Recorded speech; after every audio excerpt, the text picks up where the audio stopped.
Continuación de la Reforma. La semana pasada di una introducción acerca de lo que era Lutero, quién era Lutero. Como ya lo dije, Lutero no es alguien que nosotros consideramos un dios o semidios o alguien que tengamos que adorar para nada. Era un hombre valiente, un hombre que hizo increíbles cosas para Dios. Fue un hombre que quizá también por casualidad llegó a ese lugar. Uno nunca sabe cuándo se puede presentar la oportunidad de servir a Dios de una manera que no está a nuestra imaginación hacerlo. Cuando Lutero presenta las tesis y las pone encima de la iglesia, él estaba pidiendo solamente a las personas que hablaban latín, que no era donde él estaba viviendo, la gente donde él estaba viviendo, él era alemán y estaba en Alemania, hablaba la gente alemán, entonces no era para ellos, no era para la gente común. Era para la gente que había estudiado, que tenía un poco más de conocimiento de normal. Posiblemente había 3 carreras importantes en aquel tiempo en cualquier universidad. Número 1, medicina. Número 2, leyes. Y número 3, teología. Casi era lo único que se enseñaba en las universidades de aquel tiempo. Entonces, él estaba tratando de alcanzar a las personas altas para que se discutiera por qué las indulgencias y por qué todo lo que estaban sacando de los pobres en ese momento. Cuando él pone ese letrero encima de la puerta, no se imaginó lo que iba a impactar a Europa entera y después al mundo. Alguien leyó esas letras, los copió, fue a la imprenta que aproximadamente unos 50 años atrás se había inventado, Gutenberg, y lo que hacían en aquel tiempo, cuando tenían ya esa imprenta, es que ponían letra por letra de lo que se quería imprimir.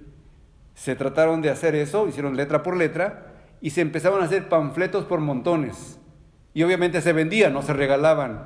Ya me imagino a los niños ahí en las calles, extra, un monje se pone contra el Papa y un monje poniéndose contra el Papa, pues era noticia. La gente empezó a interesarse del tema. Las universidades mandaban representantes para saber de qué se iba a tratar el asunto y se volvió famoso todo esto. No quiero decir que solamente era una cuestión teológica, una cuestión de doctrina. También tuvo mucho que ver la cuestión política.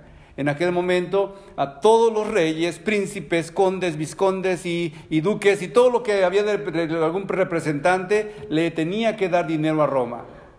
Y algunos de ellos vieron la oportunidad de zafarse la opresión que sentían por causa de que Roma estaba llevándose la mayor parte de sus intereses como poder y como también económico.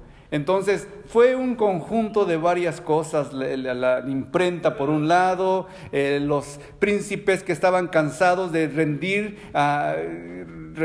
cuentas a Roma solamente, como si el Papa fuera el rey encima del mismo rey que tenían. Estaban cansados de muchas cosas. Los pobres obviamente lo tomaron como algo personal y dijeron, queremos hablar con Dios directamente. Martín Lutero, por su cuenta, había tenido una serie de experiencias religiosas que él no sentía satisfacción por su propia salvación de su alma. Había intentado de todo. Se había metido de monje, para empezar, queriendo salvar su alma. Ya siendo un monje, se pasaba el tiempo orando, golpeándose el cuerpo, porque quería ser salvo, y pensaba, si me golpeo más duro, me castigo yo mismo, y de esa manera, si me castigo yo mismo, voy a sentir más la salvación de Dios. Y no le pasaba nada. Después, estudiando un poquito, dijo, bueno, la confesión puede ser la forma en que yo pueda ser salvo. Si voy, me confieso, porque dice la Biblia eso, que hay que confesar sus pecados, me confieso ante mi confesor, le digo mis pecados, posiblemente él me va a decir, te absuelvo, yo me voy a sentir absuelto. Entonces empezó a tener como costumbre ir a confesarse de sus pecados ante un hombre, sacerdote. El sacerdote se cansó de ver a Lutero tanto que dijo, mira, cuando cometas un verdadero pecado me vienes a hablar porque ya me cansé de escucharte todo el tiempo. Es que dice su historia que salía y se acordaba, creo que algo se me vino a la mente, no tengo que regresar a pedir perdón porque no vaya a ser que venga Dios y me deje aquí. Y regresaba inmediatamente porque se le había ocurrido algo que a lo mejor podía ser pecado. Era tan estricto en él que quería encontrar la salvación. Estudiando la palabra se da cuenta de que el justo por la fe vivirá. Eso es lo que dice la Biblia. El justo, la salvación solamente se encuentra por la fe en Dios, por medio de la gracia de Dios. Y el día de hoy voy a hablar acerca de la doctrina que surgió de la Reforma Protestante. Tenía palabras interesantes Lutero. Una de ellas es esta: Dios no necesita tus buenas obras, pero tu vecino sí. Entonces, si alguien piensa que la salvación no tiene nada que ver con obras, porque él se opuso a las obras, era lo que le llevó a pelear contra Roma. Roma decía: las obras son las que te salvan, el dinero que tú das, que te va a costar y que son tus obras, tienen que estar así. Y él decía: no es por causa del dinero, no es por causa de lo que tú puedas hacer, porque Dios ya lo hizo.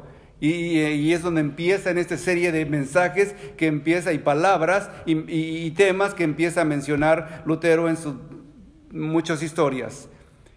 Otra de las palabras que decía es: usted no es solamente responsable de lo que dice, sino también de lo que no dice. Y eso nos pega a los latinoamericanos. ¿Por qué digo que nos pega a los latinoamericanos?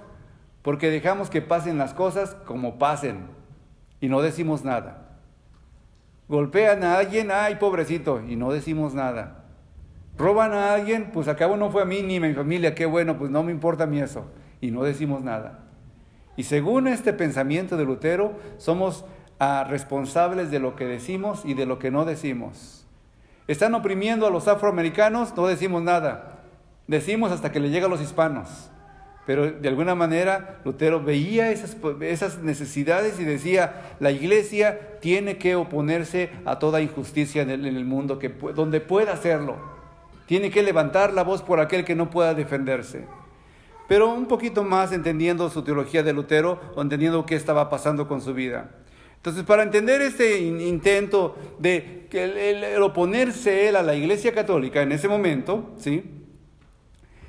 Primero vamos a entrar a hablar acerca de por qué el papismo, la Iglesia Católica, tenía como idea de que el Papa era el principal que todos. Bueno, para empezar, hay algunos versículos en la Biblia que habla que Jesús mismo dijo que en los últimos días, o que después de él, iba a haber lobos vestidos de oveja. Y es verdad. Las personas que estaban oprimiendo al pueblo cristiano en aquel momento eran personas que parecían nobles, que parecían lobos, pero en su corazón estaba lleno de perversión.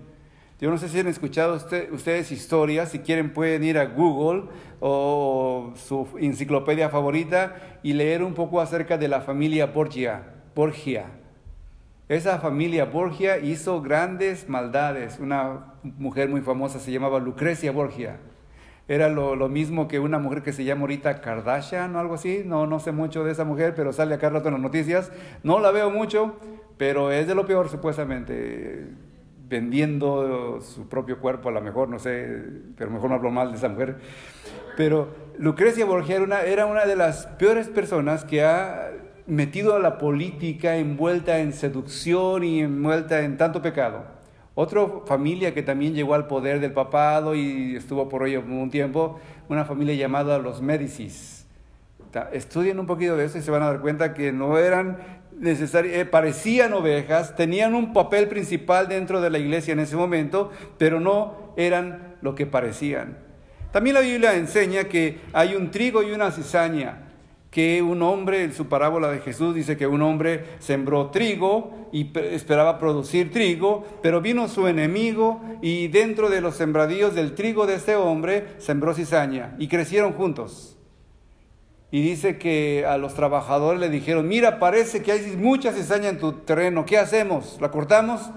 Y dice el dueño del terreno de trigo, dice: no lo corten, porque no vaya a ser que arranquen el trigo junto con la cizaña.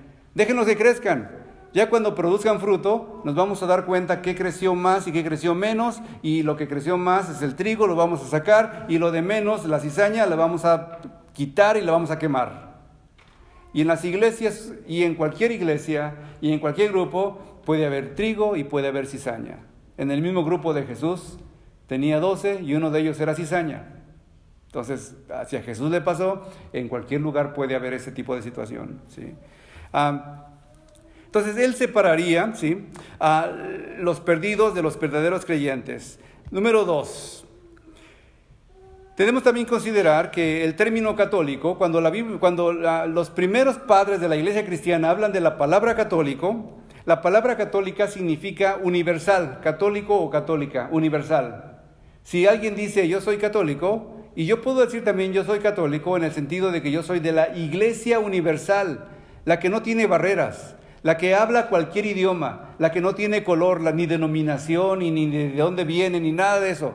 La Iglesia de Cristo. La Iglesia de Cristo se considera católica porque es una iglesia universal de todas partes del mundo. Ojo, estoy diciendo católica.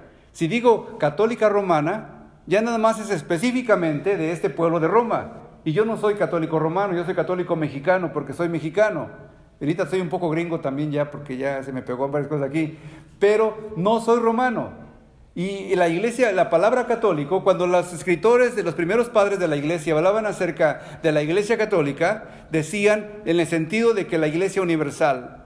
Aproximadamente por el año 500 después de Cristo, después de que se estableció la doctrina básica de la iglesia cristiana, surge un hombre que dice, yo estoy encima de los demás obispos, y se llama a sí mismo Papa, por el lado del occidente. En el oriente se levanta otro hombre que dice, no, yo soy, porque mi ciudad es antes que Roma, y es verdad, se estableció antes que Roma esa iglesia, dice, yo soy el principal, y se llama patriarca, o sea, como padre de los demás. Y entonces en esa guerra de los patriarcas contra los papas hubo después esa división, etcétera, etcétera. ¿Sí? Ese es el segundo punto.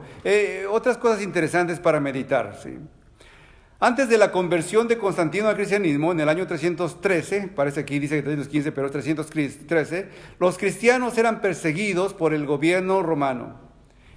Como matrimonio, después de que 313 Constantino pelea contra otros romanos enemigos de él, hubo una guerra entre dos personas líderes para ver quién se quedaba con el poder, y la historia dice que Constantino tuvo una visión. Constantino era un emperador, y en esa visión dice que vio una imagen que le dijo, vio una imagen y una voz que le dijo, con ese signo vas a vencer. Y el signo era el signo de la cruz. Entonces lo que él hizo es que puso en sus estandartes la cruz, y se puso también en sus pechos ahí la cruz, peleó y ganó. Alguien que la tenía perdida la guerra, de repente por ese símbolo que puso, empezó a vencer y ganó. Se volvió el emperador absoluto de toda Roma.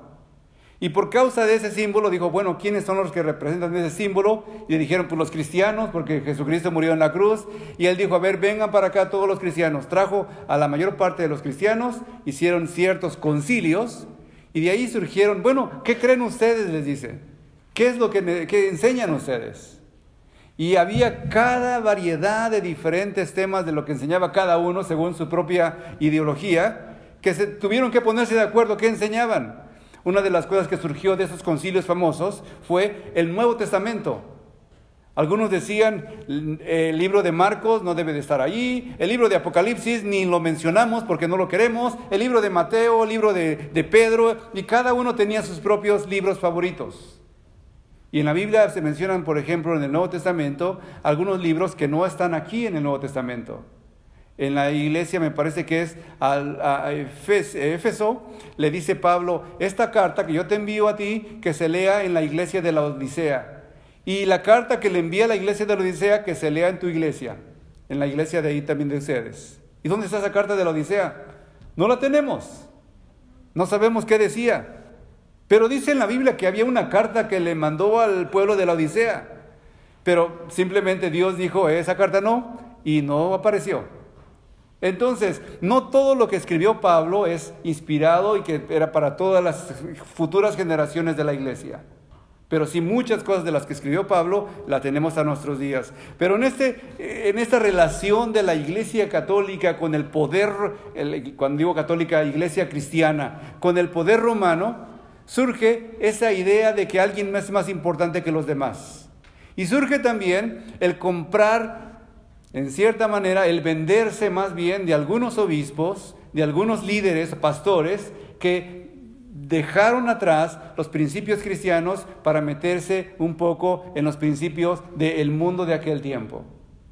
Y de ahí es donde empezó todo a distorsionarse hasta llegar a la época de Martín Lutero.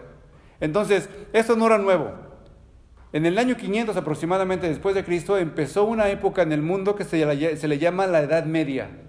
Y he hablado acerca de eso la semana pasada, una época oscura, una época en la que todos no tenían miedo de salir a la calle, de caminar por los bosques, porque estaban, según ellos, llenos de brujas. La iglesia, en lugar de promover y proclamar el evangelio, lo absorbió y lo encerró en los monasterios. Si querías conocer de Dios, tenías que irte a meter en el monasterio, dejar tu familia, o no casarte, o quedarte ahí nada más estudiando, leyendo y orando. Era lo que promovieron ellos. Tuvieron cosas buenas. Dices, pero los monasterios son malos, pastor, ¿cómo que los hombres se van a meter ahí? Las cosas buenas que hicieron esos monjes fue que mucho de su tiempo lo utilizaban traduciendo la Biblia o reproduciéndola. Como te digo, tardaban años en hacer una sola copia. Las Biblias eran carísimas porque era a mano todo, letra por letra, palabra por palabra, toda la Biblia. Entonces, en las bibliotecas importantes tenían su Biblia, pero con una buena cadena para que no se la fuera a robar nadie.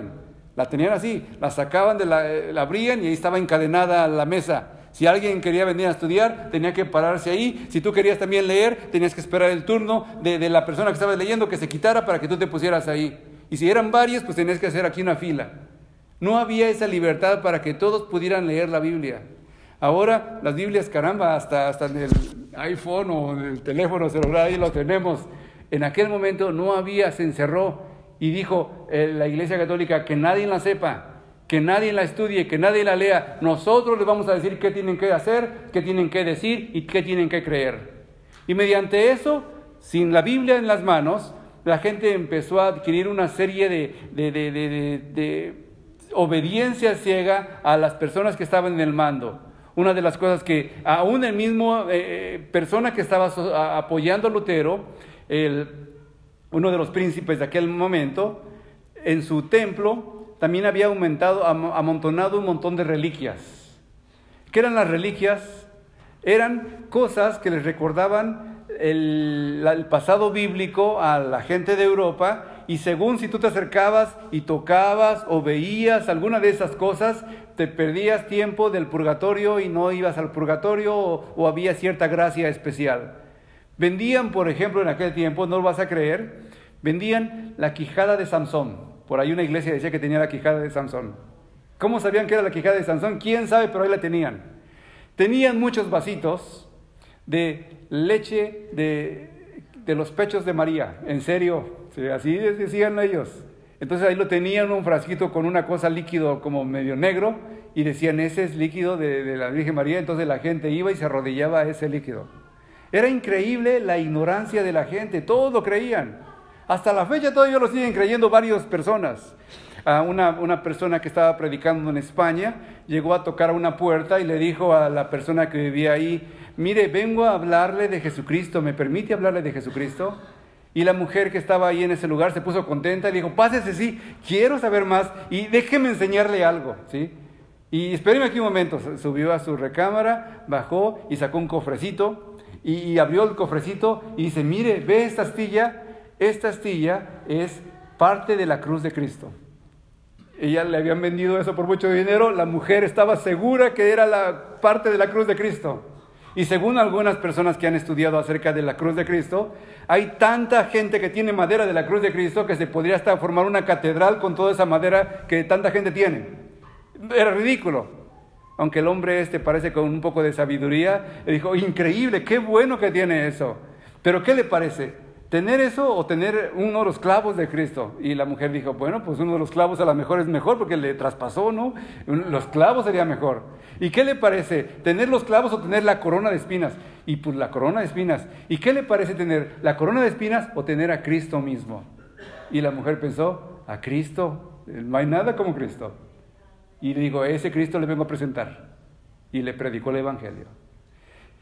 La gente en ese momento, de alguna manera, estaba ciega, porque no había quien le abría los ojos, porque no había la manera de leer y entender la palabra de Dios. De ahí después, la semana que entra, voy a hablar acerca de los grupos que surgieron de la iglesia reformada, de la iglesia luterana, pero en ese día estoy hablando acerca de la, ¿cómo se llama?, de la teología de Martín Lutero. Una de las palabras también que me parecen interesantes analizar es esta palabra que se utilizaba en aquel tiempo para hacer que la gente pagara las indulgencias, para hacer que la gente le mandaran a hacer cosas que hasta la fecha todavía les mandan a hacer en la Iglesia Católica, y les dicen que de esa manera van a entender la salvación de su alma. Si alguien va a un cura y ha cometido un pecado muy grande, el cura lo escucha y le dice, mira, es tan grande tu pecado que tienes que irte de rodillas de tal lugar a tal lugar. ¿Es verdad o no es verdad que le puede decir eso? Y la persona, híjole, pero me va a costar mis pies, mis rodillas, yo no camino bien. Pues es lo que te va a costar. ¿Quieres la salvación o no? Y la persona va a decir, pues sí la quiero, ¿sí? La palabra que utilizaban ellos era la palabra penitencia. La razón por la que usaban esa palabra de penitencia es que esa palabra fue traducida del griego, que la Biblia originalmente se escribió en griego, la tradujeron al latín 400 años después, 430 más o menos, un hombre llamado Jerónimo, San Jerónimo le llaman. La tradujo la tradujo al latín para que la gente lo pudiera entender en ese tiempo, cuando la mayoría hablaba latín, y le puso por nombre la Vulgata. Es la Biblia que leía posiblemente Martín Lutero y la mayor parte de la gente de aquel tiempo, porque era la Biblia oficial de la Iglesia Católica Romana. Era la Biblia que les dejaban leer.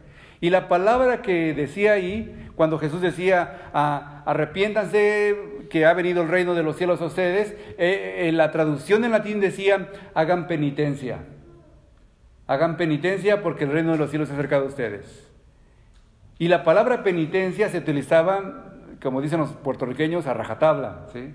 Tenían que hacer penitencia si alguien quería tener favor de Dios, ya sea que le costara un poco de dinero, o ya sea que tuviera que rezar 10 Aves Marías y 4 Padres Nuestros, según la persona y el que estaba dando, les ponía a hacer cosas para que la gente lo hiciera, y mediante esa penitencia las personas pudieran ser salvas. Pero Lutero va un poco más atrás y ve que en el griego la palabra que la Iglesia Católica utilizaba como penitencia no dice penitencia, dice arrepentimiento, metanoite. Y esa palabra metanoite en griego, esa palabra significa arrepentimiento, y arrepentimiento es cambiar de dirección. Simplemente eso, cambiar de dirección. Si alguien está cometiendo pecados, si alguien está en la borrachera, tiene que parar de ser borracho y empezar a caminar bien. Si alguien está de adúltero, tiene que parar el adulterio y empezar a caminar por el camino derecho. Si alguien está robando, tiene que parar de robar y empezar por el camino que no es de robo. Si alguien está mintiendo, porque también yo no robo, dice yo no mato, yo no soy de borracho, yo no soy de adúltero, pero si alguien está mintiendo, si alguien está olvidé la palabra, sí, ya se me confunden las palabras. Si alguien nada más está ¿cuál es la palabra que estoy buscando? Autojustificándose a sí mismo. No, pero es que ¿por qué esto? Si alguien está autojustificándose nada más y sabiendo que está autojustificándose, ¿sí? Somos buenos para eso, todos nosotros, para autojustificarnos. No voy a la iglesia porque es que estoy cansado, no hago eso porque es que, no quiero participar porque no tengo tiempo, pero solamente muchas de esas excusas son autojustificación.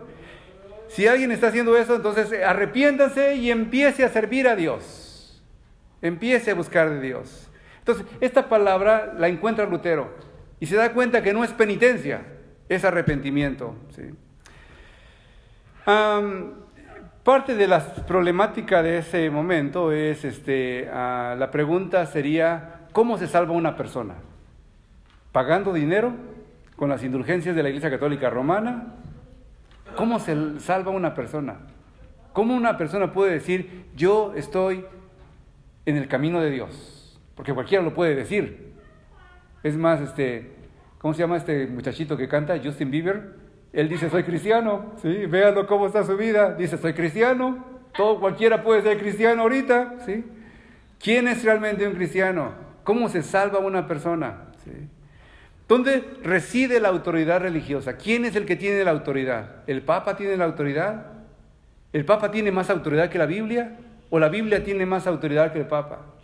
La tradición es tan importante que tiene que tener más autoridad que quién o qué. ¿Dónde está la autoridad? Esas preguntas tuvieron que ir contestándolas. ¿Qué y quién es la iglesia?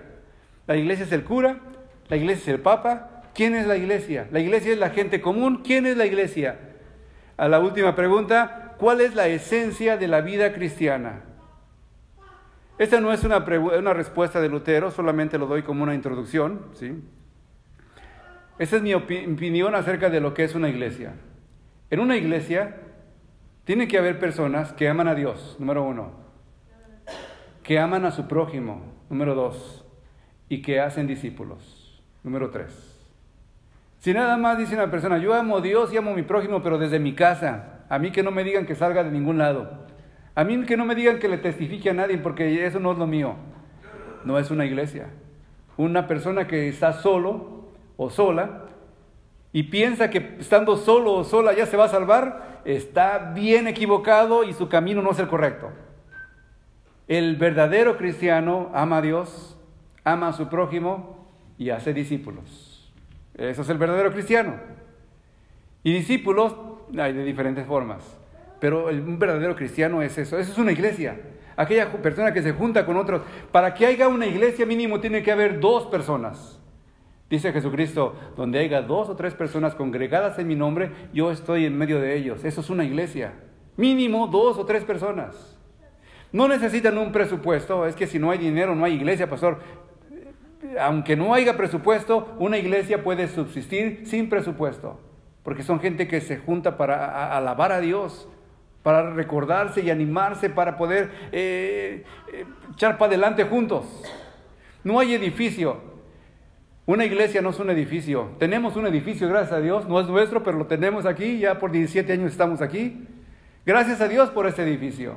Pero aunque no hubiera edificio, una iglesia no es el edificio. No es el edificio. Cuando decimos voy a la iglesia, no es que vamos a esas paredes. Cuando decimos voy a la iglesia es que voy a adorar junto con mis hermanos, voy a cantarle a Dios, voy a escuchar sus mensajes, voy a meditar en su palabra, voy a animarme para seguir adelante. Eso es una iglesia. No hay edificio, no importa. A la casa de alguien, pues ahí vamos. Ayer estábamos en la casa de alguien y esa era la iglesia. Podemos estar en un parque y esa es la iglesia. El edificio no es la iglesia, es un edificio, está muy conveniente para todos, se enseñan los niños por este lado y se come abajo y todo lo demás, pero la iglesia realmente no es el edificio. No son los líderes que tiene que haber un pastor y un líder de esto y de aquello y de todo lo demás. Si no hay líderes, pues si se animan unos a otros, esa es una iglesia. No hay programas de que no hay programas de niños ni de jóvenes. Eso es extras, es para alimentarnos y para poder animarnos y para poder alcanzar a todas las generaciones. Pero la iglesia realmente son las personas que están dentro del lugar. No es el edificio. ¿Sí? Cuando Cristo venga por su iglesia, no va a desaparecer ese templo. Va a desaparecer la gente que ama a Dios, que ama a su prójimo y que hace discípulos. Lutero, 31 de octubre, día de la Reforma. ¿Qué fue lo que este hombre, 500 años atrás, por eso estoy tomando como una cosa importante histórica este tema, y porque hoy es octubre, porque pronto va a ser el 31 de octubre, y porque se van a cumplir 500 años de que este varón se levantó y trajo la palabra una vez más al pueblo? Su respuesta fue esta: sola escritura, o solo la escritura, o sola scripture, sola fide, sola gratia, sola Christus y solo Deo gloria, que significa sola escritura, solo por fe, solo por gracia, solo Cristo y solo a Dios la gloria. Esa era la base de la doctrina luterana cristiana. Y quiero analizar un poquito esto y ya termino. ¿Sí? Solo escritura. Esto afirma que la doctrina bíblica de que solo la Biblia es la única autoridad para todos los asuntos de la fe y la práctica. La escritura, solamente la escritura es la norma por la cual todas las enseñanzas y doctrinas de la iglesia deben ser medidas. La única medida realmente de cómo debemos comportarnos debe de surgir en base a la palabra de Dios. Tú puedes decir, ¿de dónde dice eso, pastor? Bueno, aquí en Mateo, Pablo le escribe a Timoteo y le dice, Toda la Escritura es inspirada por Dios y útil para enseñar, para redarguir, para corregir, para instruir en justicia, a fin de que el hombre de Dios sea perfecto, enteramente preparado para toda buena obra. Aunque en este momento que escribe Pablo no se refería al Nuevo Testamento, pero creemos que por inspiración de Dios estaba hablando también del Nuevo Testamento. Cuando habla de la Escritura, Pablo aquí dice Antiguo Testamento, casi. Pero por causa de que Dios utilizó sus palabras y utilizó todas las palabras de los 27 libros del Nuevo Testamento, creemos que toda esta escritura que tú tienes en tus manos, o en tu iPhone como tengas, o en tu teléfono celular, es inspirada por Dios. Si alguien quiere alimentarse, cuando Jesús dice, no solo de pan vivirá el hombre, sino de toda la palabra que sale de la boca de Dios, esta es la palabra que sale de la boca de Dios. Algunas ocasiones puede hablar por medio de un profeta, lo sé que lo puede hacer. Algunas veces lo puede hacer por medio de un canto. Lo sé que lo puede hacer porque estás bien agüitado, dicen por ahí en el norte de México, y de repente escuchas un canto y te empiezas a animar y hasta llorar y te sientes diferente después de que termina el canto y que tú lo cantaste con todas tus fuerzas. Algunas veces te puede Dios dar una palabra por medio de un sueño. Lo puede hacer. Pero el 99.9% o 99.999% lo hace a través de la palabra que Él ya ha dicho. No tienes que ir a buscar que alguien te diga la palabra de Dios. Ponte a leerla, ponte a estudiarla. ¿Sí? Decía Lutero también esto. La iglesia no debe determinar lo que lo que enseña la Escritura. Es la Escritura quien debe determinar lo que enseña la iglesia. No es... a ver, voy a creer esto y a ver dónde encuentro base en la Biblia para que lo haga. No. Hay que leer la Biblia y de ahí surge lo que nosotros creemos. Número 2, sola gracia, salvación solamente por gracia. Esto afirma la doctrina bíblica de que la salvación es únicamente por la gracia de Dios y que somos rescatados de su ira por su gracia solamente. Nadie puede pagar para comprar la gracia de Dios. Nadie tiene menos gracia, ni nadie tiene más gracia. La gracia de Dios es que Dios ama a todo ser humano, sin importar sus pecados. Dios nos ama a todos. Y por todos dio su vida. No dijo por todos menos por Hitler. Hasta por Hitler dio su vida. Que él no lo aceptó es otra cosa. Que él desperdició su capacidad de liderazgo es otra cosa. Que ese hombre, el Hitler, o hasta yo creo que Dios ama a Trump, ¿sí? Quién sabe cómo le hará, pero Dios ama a Trump, ¿sí? Dios lo ama también. Murió por él. Murió por todos. Y tú te puedes ver y decir, murió por mí, murió por ti también. Dios te ama. Dios dio a su Hijo por eso. ¿Sí? Dentro de esa idea, hay un escritor llamado Bonhoeffer. Este es un teólogo luterano del siglo pasado, que es uno de mis héroes. ¿Sí? Y él hablaba acerca de la gracia barata y la gracia verdadera, la gracia cara, o caris, que es la palabra gracia. La gracia barata, porque algunos piensan, bueno, si Dios me ama, entonces no me va a mandar al infierno, ¿verdad? Me va a perdonar, no tengo ni que preocuparme por hacer nada, porque pues al cabo que no importa qué haga, Dios me va a perdonar. Y decía este hombre, este escritor, hablando acerca de la gracia barata, que la gracia barata significa la justificación del pecado sin la justificación del pecador. ¿Sí? Como nada más como en el tiempo aquel de Lutero. La gente pagaba por su salvación, pagaba por su pecado, pero no se arrepentía, no cambiaba de vida, seguía la misma vida. Es más, les hablaba de la historia del borracho ese que encontró a Lutero y dijo, ¿qué pasó? Eres un hombre bueno, ¿qué haces tirado en el suelo como borracho? ¿Qué no temes por tu alma? Y dice, mire, padrecito, ¿sí? Si fuera mexicano hubiera dicho eso, ¿sí? Ya Dios me salvó, ¿sí?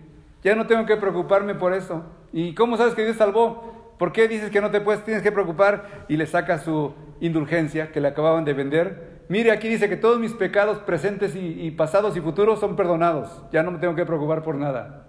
Lo que le habían vendido por ahí, esa indulgencia. Y no es así. La gracia barata le dice al pastor, pastor, ¿puede orar por mí? Mire, doy una buena ofrenda. Y de esa manera bendígame. Y el pastor le bendice, ¿por qué no?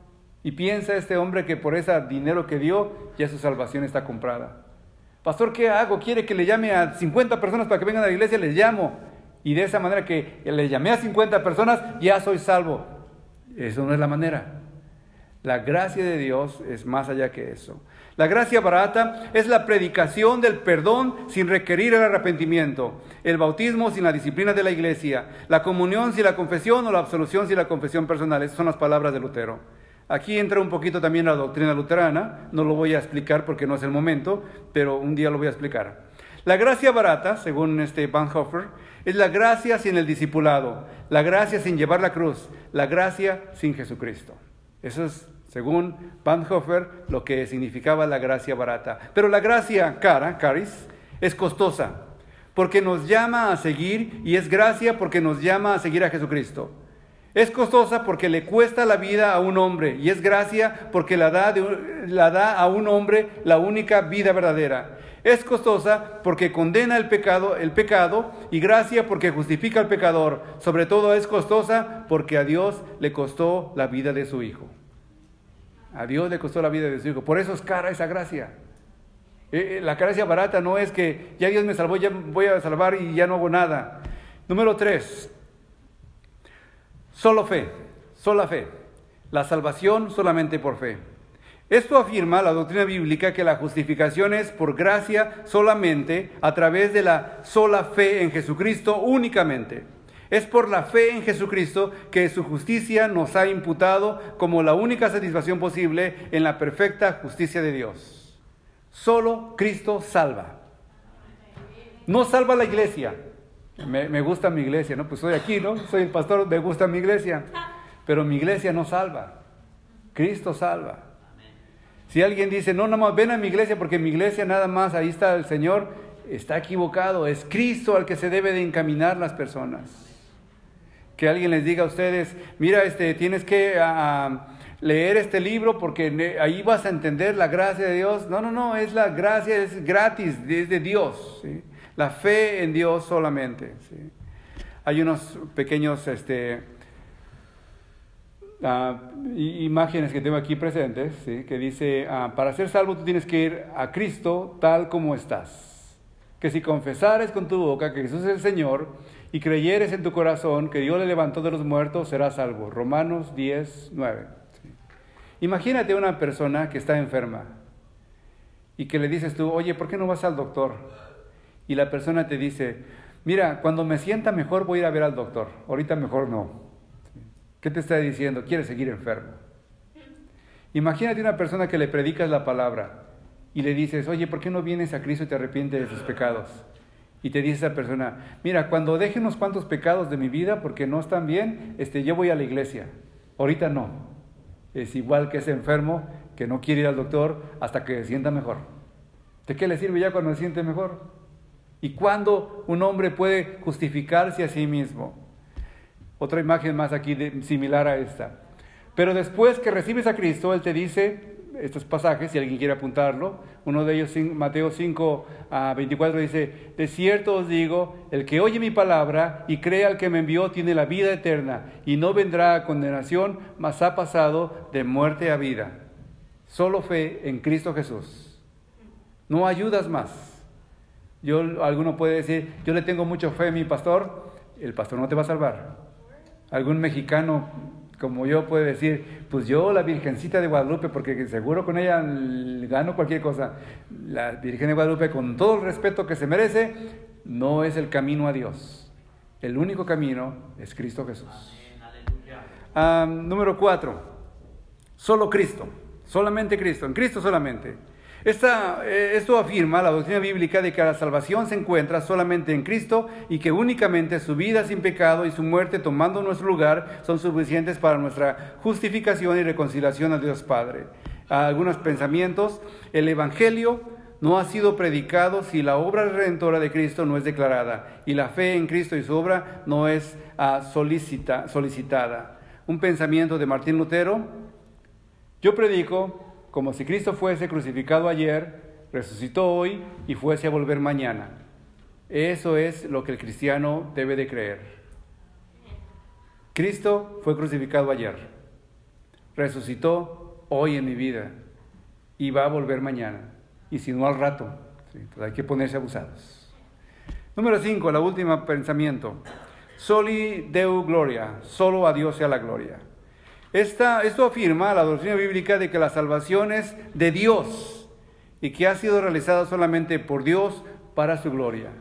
No para gloria del evangelista, ¿sí? Como cuando Jesús entró en el burrito se sentía mucho porque todos cantaban y le bailaban alrededor. El evangelista solamente es como el burrito, de él no es la gloria. Y se enorgullecía por bajar el burrito y decía, ve cómo hasta me ponen sus mantas en el suelo, y no se daba cuenta que no era por él, sino por el que llevaba encima. Cuando alguien recibe una gloria, debemos decir gloria a Dios. Pastor, es un buen predicador, gloria a Dios. Hermano, es un buen cantante, gloria a Dios. Hermano, qué bueno que visita a los enfermos, gloria a Dios. De Dios sea la gloria. No va a decir yo, sí hermano, si no fuera por mí, esta iglesia no iba a ningún lado.